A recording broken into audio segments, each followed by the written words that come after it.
Hola! I'm Cozinero Benny, and welcome back to Reheated History, the show where we learn that the simplest ingredients can often carry the weight of an entire nation. As a history teacher, I'm always looking for new and delicious ways to connect with the past. What did the common medieval peasant eat? What fueled the Roman gladiator? Did colonial Americans have a favorite comfort food? The answers aren't in textbooks, they're in the kitchens, farms, and fire pits of history. So, each week we'll cook our way through time, one humble, hopefully hilarious, and surprisingly tasty dish at a time. Because the best way to understand history is with our stomachs.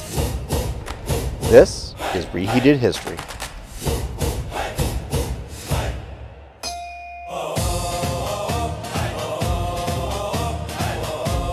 I don't know about you, but my social media feed is currently 90% gut healing, anti-inflammatory, women named Crystal telling me chlorophyll changed their lives. Today, I want to go back to the original Atlantic superfood, Caldo Verde. It's my understanding that if you walk into any home, tavern, or tiny cafe where old men have been arguing about soccer since 1974, okay, just about anywhere in Portugal, you're going to find a pot of this simmering. Now, for centuries, this wasn't just dinner, it was survival.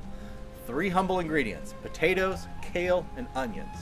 They became a meal strong enough to power vineyard workers, fishermen, and entire families through hard winters. And weirdly enough, this humble peasant soup exists because Portugal stumbled upon the New World and became one of the most powerful empires on Earth. Starting in the 1400s, Portuguese explorers were mapping trade routes across Africa, India, and Brazil. Vasco da Gama reached India. Magellan's expedition circled the globe. They were bringing home new flavors and rocking everyone's palate. Tomatoes, cane sugar, vanilla, cinnamon, ginger, and debatably the most important, potatoes. Meanwhile, back home, Portuguese farmers were making soup.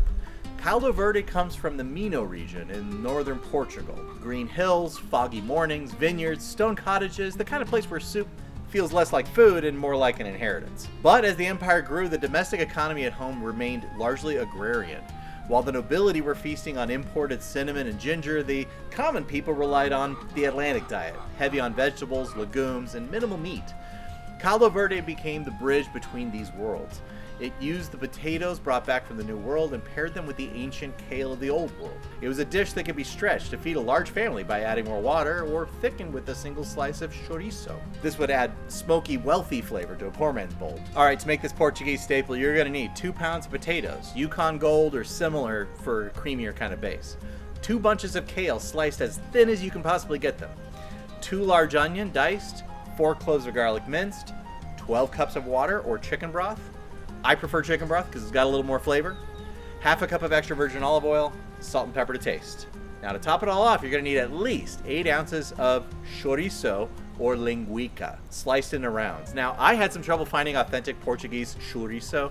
It wasn't available anywhere in my area, and I wasn't confident Amazon was going to get it to me safely.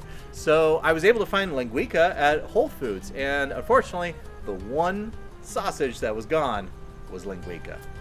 And of course, another shipment shows up tomorrow. So I substituted chorizo with chorizo, Spanish chorizo.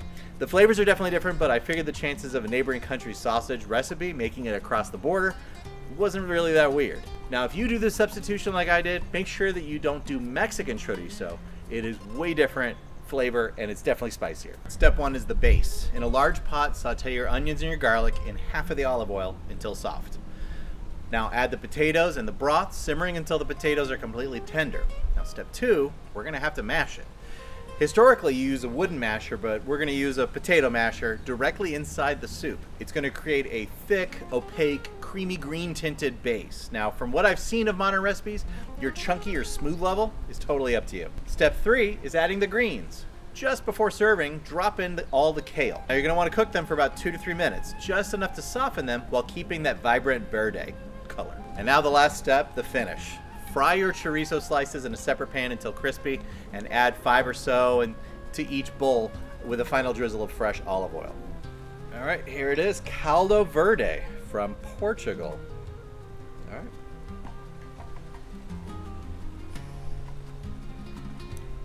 Yeah, that's really good. It's hearty, it's comforting. Yeah, I like this a lot. It feels like a warm hug from your grandmother. It's really hot here in Arizona, so this probably is the most appropriate dish right now, but on a cold winter night, this would be like the best thing on earth. I'm gonna give it an 8 out of 10. This is like potato soup that we make at my house, just with some kale in it. It's really good. But the real judges are my family, and if they like the Atlantic soul food, we've got healthy dinner planned. If not, we're going to order pizza. I'll post their scores in the description. Well, I'm Cozinero Benny. That was Caldo Verde. Don't forget to like and subscribe. Remember that it costs you nothing, but it means a lot to me. Stay curious, stay hungry, and remember that sometimes the best history is often found at the bottom of a soup.